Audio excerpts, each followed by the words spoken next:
नमस्कार ज्योतिष बंधुओं, आप सभी का आरटी एस्ट्रोलॉजी में हार्दिक स्वागत, वंदन, अभिनंदन है। मैं पुनः आग्रह करता हूं कि आपका अपना चैनल आरटी एस्ट्रोलॉजी, जो कि पहले मात कृपा संस्कार चैनल के नाम से कुछ दिनों से चल रहा था और पूर्वोक्त की भांति पुनः आरटीओ एस्ट्रोलॉजी के नाम से यह चैनल आपकी सेवा में हाजिर है। और यह चैनल पुनः फिर क्रिएट करने का मात्र इतना सा कारण था कि हमारे अपने बहुत से ऐसे साथी मित्र, ज्योतिष बंधु, अन्य और भी शुभेच्छु थे, जो कि ईमेल के माध्यम से हमें मैसेज मिला था। सो मैंने पुनः ये चैनल आरटी एस्ट्रोलॉजी के नाम से क्रिएट किया है। सिर्फ नाम बदलना था, हालांकि यथा नामे तथा गुणे। आइए हम आपको आज एक बहुत ही रोचक और अनोखे विषय वस्तु की ओर ले चलते हैं। ज्योतिष में कहते हैं कि यदि कुंडली में चतुर्थ भाव शुभ ग्रहों से दृष्टि हो, अर्थात शुभ ग्रह देख रहा हो, शुभ ग्रह बैठे हों, तो ऐसे जातक को भूमि, भवन, वाहन, माता का सुख, परिवार का सुख और कुछ विचारणीय तथ्य इसी से मैं संबंधित करना चाहता हूँ। वह यह है कि यदि अगर देखा जाए तो चतुर्थ भाव में बैठा हुआ ग्रह शासन अर्थात दसम भाव को देखता है, तो यहाँ से हम शासन और नौकरी का भी विचार करते हैं। यहीं पर यदि देखा जाए कि शनि महाराज विद्यमान हो, तो इस दृष्टिकोण से रोग, ऋण, रिपु का भी हम विचार करते हैं। कहने का मतलब यह है कि सातवीं दृष्टि समस्त ग्रहों की होती है, तो उनमें से मंगल, गुरु, शनि, राहु, केतु, इन 5 ग्रहों की कुछ विशेष दृष्टियां होती हैं। जैसे कि मंगल की सप्तम, चतुर्थ और अष्टम 3 दृष्टियां होती हैं। शनि की तीसरी, 7वीं, 10वीं दृष्टि होती है। गुरु की 7वीं, 5वीं और 9वीं दृष्टि विशेष होती है। ठीक गुरु की तरह राहु की भी दृष्टियां मानी जाती हैं, सप्तम, पंचम और नवम। ठीक इसी तरह केतु की सप्तम, पंचम और नवम। तो ऐसे ग्रह यदि चतुर्थ भाव में इनमें से कोई बैठता है, तो इनके अनुसार परिणाम में बदलाव आ जाता है। कहने का मतलब यह है कि शनि अगर बैठेगा तो तीसरी दृष्टि से रोग, ऋण, रिपु, तो कहते हैं शनि जहाँ बैठता है वहाँ लाभ देता है। तो सीधा सा अर्थ है कि अगर चतुर्थ भाव में शनि बैठा है, जिन्हें पापक ग्रह कहते हैं, और इसी पर शुभ ग्रह की दृष्टि हो, जैसे बुध की दृष्टि हो, बृहस्पति की दृष्टि हो, शुक्र की दृष्टि हो, तो शनि जहाँ देख रहा है वहाँ नुकसान करेगा। तो अगर आपके रोग का नुकसान हुआ, ऋण आपका नष्ट हो गया और आपके शत्रुओं का दलन हो रहा है, तो इससे बढ़ के और क्या हो सकता है। तो ये थी इनसे कुछ विशेष बातों की जानकारी, माने रोग, ऋण, रिपु।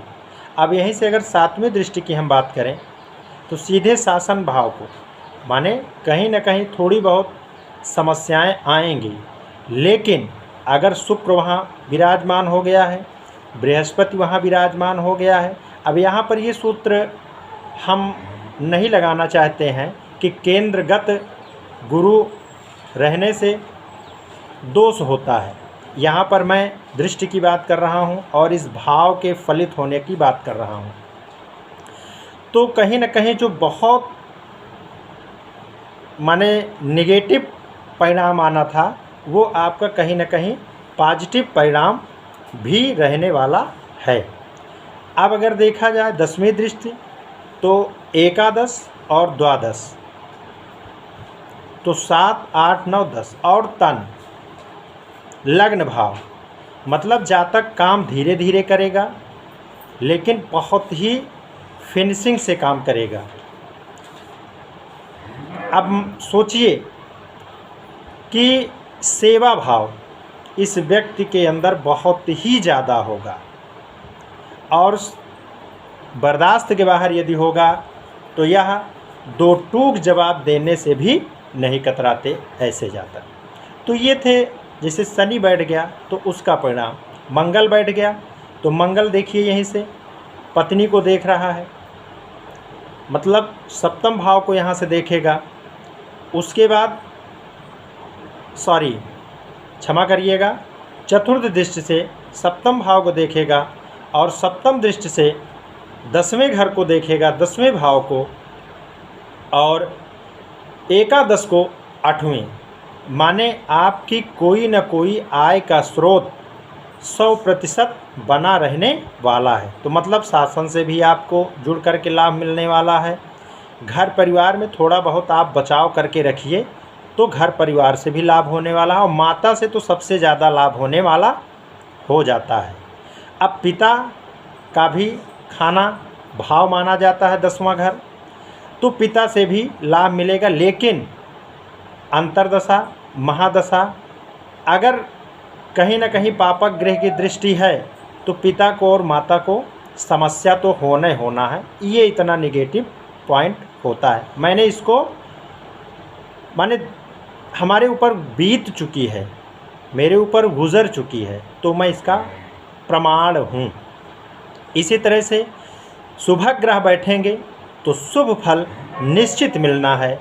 बस इतना ध्यान रखना है कि कोई शत्रु ग्रह, पापक ग्रह शुभ ग्रह को न देख रहा हो तो निश्चित है कि भूमि, भवन, वाहन, माता, रिलेशन, संबंध, रोग, ऋण, रिपु, इन सब से जातक को कहीं न कहीं पॉजिटिव रिजल्ट मिलता है।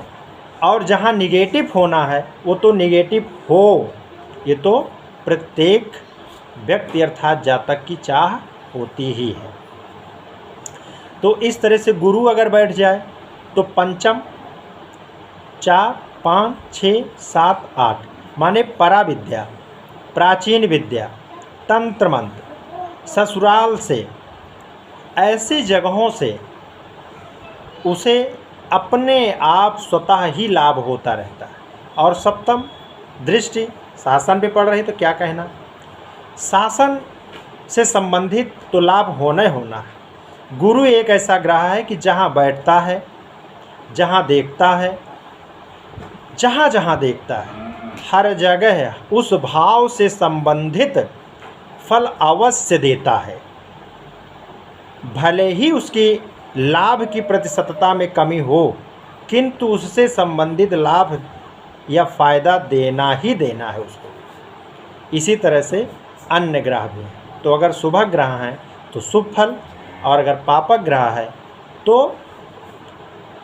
परिवर्तित फल, और अगर दृष्टिगत है शुभ ग्रह से तो शुभ फल, और पापक ग्रह से दृष्टिगत है तो उसी तरह से परिवर्तित फल समझें। धन्यवाद। इसी तरह से छोटे छोटे वीडियोस मैं लेकर हाजिर होता रहूँगा। धन्यवाद।